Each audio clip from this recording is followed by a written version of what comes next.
മഹാലക്ഷ്മി സീരിയലിൻ്റെ ഏറ്റവും പുതിയ പ്രൊമോ റിവ്യൂയിലേക്ക് എല്ലാ കൂട്ടുകാർക്കും സ്വാഗതം. മാർക്കോയാണെങ്കിൽ തോമസ് വൈദ്യരുടെ ഹോസ്പിറ്റലിലേക്ക് വരുന്നുണ്ട്. പ്രതാപനെയും മുത്തശ്ശിയും കണ്ട് വിരട്ടാൻ തന്നെ. അതായത് പല തവണയായിട്ട് കണ്ണനെയും മഹാലക്ഷ്മിയും നിരന്തരം ദ്രോഹിക്കാൻ ശ്രമിച്ച നിങ്ങളുടെ ശരീരത്തിന് മാത്രമേ നൊമ്പലം എന്താണെന്ന് അറിഞ്ഞിട്ടുള്ളൂ. ഇനി അറിയാൻ പോകുന്നത് നിങ്ങളുടെ മകളായിരിക്കും. അതായത് നിരപരാധിയായ ഒരു പിഞ്ച് കുഞ്ഞിനെ കൊല്ലാൻ ശ്രമിക്കുന്ന നിങ്ങളുടെ മനസ്സിൻ്റെ ക്രൂരത അങ്ങനെ വെറുതെ വിടാൻ പാടില്ല. നിങ്ങളുടെ പേരക്കുട്ടി നഷ്ടമാകാൻ കാരണം തന്നെ നിങ്ങളല്ലായിരുന്നോ? ഇനി മേലാൽ മഹാലക്ഷ്മിയെയോ കണ്ണനെയോ ദ്രോഹിക്കാൻ ശ്രമിച്ചു കഴിഞ്ഞാൽ രണ്ടിനെ ഞാൻ വെച്ചേക്കില്ല. ഇനി കരുണയായിരിക്കും അതിൻ്റെ എല്ലാം ഭവിഷ്യത്തറിയാൻ പോകുന്നത് എന്നൊക്കെ പറയുമ്പോഴത്തേക്കും മുത്തശ്ശിക്കും പ്രതാപനും നല്ല പേടിയാകുന്നുണ്ട്. എന്നാൽ പുറത്തേക്ക് വരുന്ന മാർക്കോ കാണുന്നത് കണ്ണനെ ദ്രോഹിക്കാൻ ശ്രമിച്ച ആ ഗുണ്ട ഒരുവിധം ആരോഗ്യവാനായിട്ട് തിരികെ പോകുന്നതാണ്. അപ്പോൾ കണ്ണനാണെങ്കിൽ തന്നെ ദ്രോഹിക്കാനും കൊല്ലാനും വന്ന ആ ഗുണ്ടയാണെന്ന് പോലും നോക്കാതെ അയാളുടെ ചികിത്സയ്ക്ക് വേണ്ടിയിട്ടുള്ള എല്ലാ ക്യാഷും സഹായമായിട്ട് നൽകുന്നു എന്ന് മാത്രമല്ല, ഇനി ഓക്കെ ആയിക്കഴിഞ്ഞാൽ കമലേശ്വരൻ സ്ഥാപനത്തിൽ എവിടെയെങ്കിലും ജോലി കൊടുക്കാമെന്നും പറയുന്നു. അപ്പം അതിൻ്റെ ഒരു നന്ദി കാണിക്കണമെന്നും ഒരു കാരണവശാലും കണ്ണനെയോ മഹാലക്ഷ്മിയോ ദ്രോഹം ചെയ്യാൻ പാടില്ല. അതായത് മേഘൻ്റെ വാക്ക് കേട്ടിട്ട് ഇനി മേലാൽ ഒരു ചതിയും കൊണ്ട് വന്നു കഴിഞ്ഞാൽ രണ്ടിനെ വെച്ചേക്കില്ല എന്നൊക്കെ പറയുമ്പം ഒരു കാരണവശാലും ഞങ്ങളിൽ നിന്നും ഒരു മോശം അനുഭവം ഉണ്ടാകില്ല. ഇത്രയധികം ദ്രോഹം ചെയ്ത ആ മേഘന് ഞങ്ങൾ ഇനി ഒരിക്കലും കൂട്ടു നിൽക്കില്ല. അങ്ങനെയൊക്കെ വാക്ക് കൊടുത്തു പോകുന്നു. അതേസമയം പ്രതാപനാണെങ്കിൽ കുറേ നാളുകൊണ്ട് കണ്ണൻ്റെ അച്ഛനെയാണ് സ്വപ്നത്തിൽ കാണുന്നത്.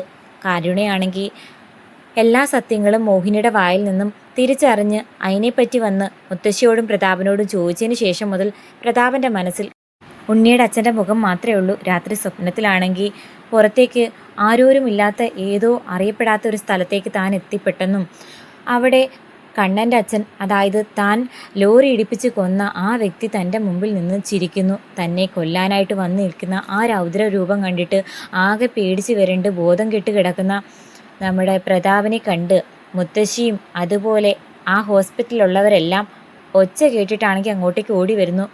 കണ്ണൻ്റെ അച്ഛനെ സ്വപ്നത്തിൽ കണ്ട് പ്രതാപനാണെങ്കിൽ ആകെ ബഹളം വെച്ച് അവിടെ ഉറങ്ങിക്കിടന്നിരുന്ന മുത്തശ്ശിയും അതുപോലെ മറ്റു പേഷ്യൻസിനെയും ഉണർത്തി എന്ന് തന്നെ പറയാം. അങ്ങനെ തോമസ് വൈദ്യരും ജയ്പാലനും വന്ന് മുഖത്തേക്ക് വെള്ളം തെളിച്ച് അയാളെ എണീപ്പിക്കുന്നു.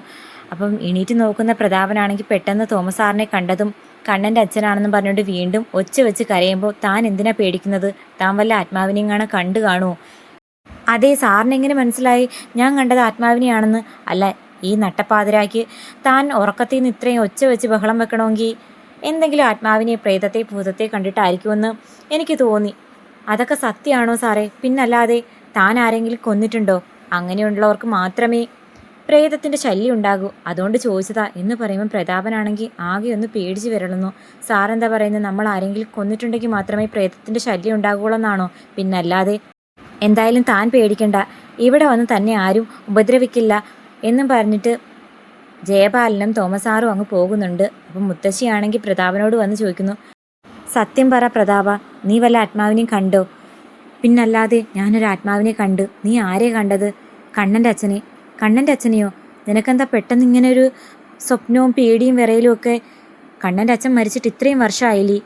ഇതിനിടയ്ക്ക് നീ ഇന്ന് വരെ അങ്ങനെ പറഞ്ഞിട്ടേ ഇല്ലല്ലോ എന്ന് പറയുമ്പം അടുത്തിടെയായിട്ട് എൻ്റെ മനസ്സിലും സ്വപ്നത്തിലും ഒക്കെ കണ്ണൻ്റെ അച്ഛൻ്റെ മുഖം വ്യക്തമായിട്ട് വരുന്നു.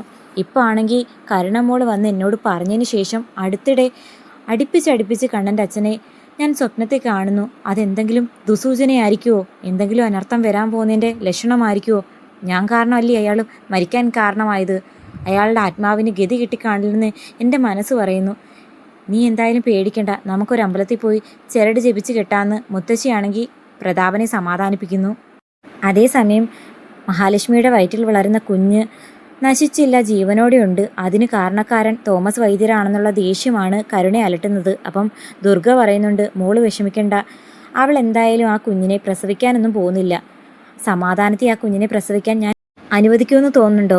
ഞാൻ അനുവദിച്ചു കഴിഞ്ഞാൽ പോലും എൻ്റെ മുത്തശ്ശിയും അച്ഛനും അവളെ എന്തായാലും സമാധാനത്തിൽ ആ കുഞ്ഞിന് ജന്മം നൽകാൻ അനുവദിക്കില്ല. എനിക്കില്ലാത്ത ഒരു സൗഭാഗ്യവും അവൾക്ക് വേണ്ട, എനിക്കില്ലാത്ത ഒരു കുഞ്ഞും അവൾക്കും വേണ്ട എന്ന് വാശി പിടിച്ച് നിൽക്കുന്ന കരുണയെ നോക്കി ദുർഗയാണെങ്കിൽ പ്രതീക്ഷയോടെ നിൽക്കുന്നുണ്ട്. അതേസമയം ഉണ്ണിയാണെങ്കിൽ ആകെ ദേഷ്യത്തിലാണ്. കാരണം ഓഫീസിലുണ്ടായ പല കാര്യങ്ങളും ഉണ്ണിയുടെ മനസ്സിന് വല്ലാതെ മുറിവേൽപ്പിച്ചിരിക്കുന്നു. അനന്തവും മഹാലക്ഷ്മിയും നിരന്തരം പിന്നാലെ നടന്ന് അപമാനിക്കുന്നതെല്ലാം ഉണ്ണിക്ക് സഹിക്കാൻ പറ്റുന്നില്ല. തൻ്റെ അച്ഛൻ മരിച്ചത് കാരണമാ താൻ ഈ ഗതികേടൊക്കെ അനുഭവിക്കേണ്ടി വരുന്നത്. ശരിക്കും പറഞ്ഞാൽ എൻ്റെ അച്ഛൻ ജീവിച്ചിരിപ്പുണ്ടായിരുന്നെങ്കിൽ ഞാൻ ഇങ്ങനെയൊന്നും ജീവിക്കേണ്ടവനല്ലായിരുന്നു. കാരണം എൻ്റെ അച്ഛൻ ജീവിച്ചിരിപ്പുണ്ടായിരുന്നെങ്കിൽ തീർച്ചയായിട്ടും അദ്ദേഹത്തിൻ്റെ മക്കളായ ഞങ്ങൾക്കും കൂടി എന്തെങ്കിലും സ്വത്തോ അധികാരമോ ഒക്കെ തന്നിരുന്നേനെ. അയാൾ ഒറ്റയ്ക്ക് ഈ സ്വത്തുക്കളൊന്നും കൈയടക്കി വെച്ചേക്കത്തുമില്ലായിരുന്നു. ഏതോ ഒരു ദുഷ്ടൻ എൻ്റെ അച്ഛനെ കൊന്നു തീർത്തത് കൊണ്ട് മാത്രമാ എൻ്റെയും അമ്മയുടെയും മഞ്ജുവിൻ്റെയൊക്കെ ജീവിതം ഇങ്ങനെ നരയിക്കാൻ കാരണം.